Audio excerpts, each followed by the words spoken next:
Africa's leaders have declared their support for the creation of a government of national unity in Zimbabwe.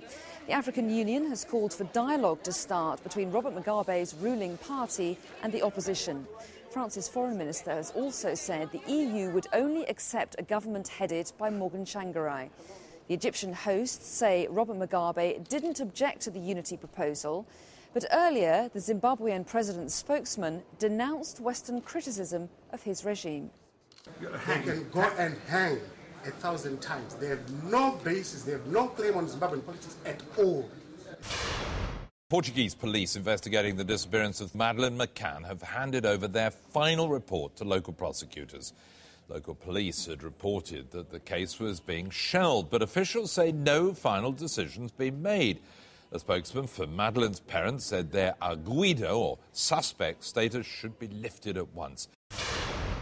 Friends and family of teenager Ben Kinsella have been joined by hundreds of people in a march through London to demand action over knife crime.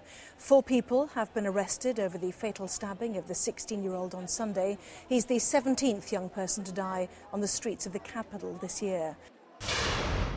The footballer Joey Barton has been given a 4-month suspended sentence for assaulting a teammate during training. The Newcastle midfielder, who's already serving 6 months in prison for a separate assault, admitted attacking Ousmane Darboe last year when they were both playing for Manchester City. Darboe received hospital treatment for head trauma, inflamed eyes and bruised eyelids.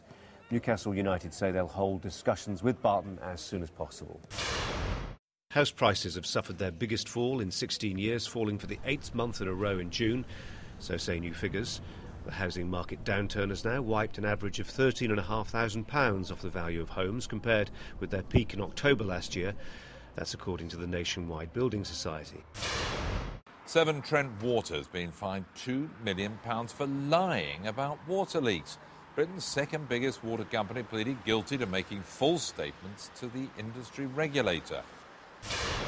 5 police officers have been killed in China after a man armed with a knife went on a rampage. At least 5 others were injured. The 28-year-old suspect set a fire outside the police station before rushing inside and attacking officers.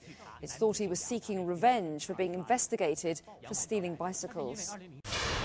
Also on sky.com/news, you can have your say on those stories and more in our comment section.